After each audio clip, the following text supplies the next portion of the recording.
అందరికీ నమస్కారం. ఈరోజు మనం చెప్పుకోబోయే కథ హోదా కాదు మనసే మహోన్నతం.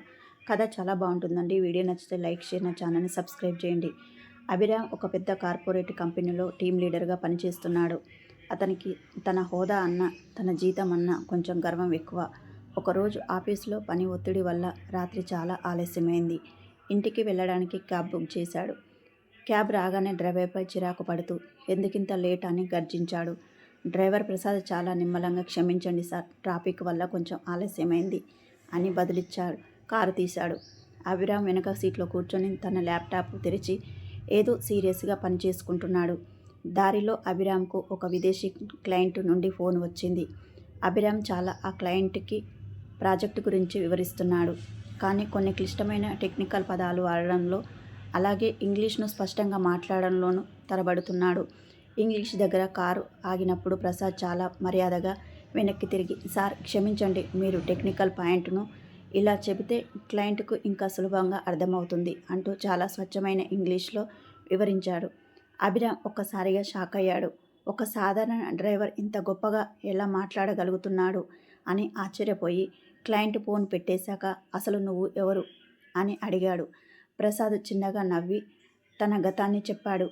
అతను ఒక పెద్ద ఎంఎస్సి కంపెనీలో సీనియర్ మేనేజర్గా పనిచేశాడు.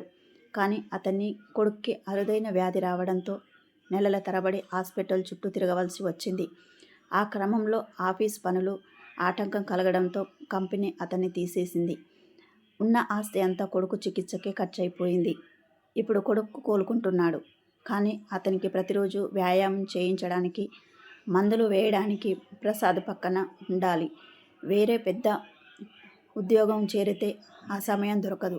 అందుకే తన కొడుకు కోసం తనకు నచ్చిన సమయంలో పని చేసుకునే వీలుంటుందని ఈ క్యాబ్ నడపడం మొదలుపెట్టాడు.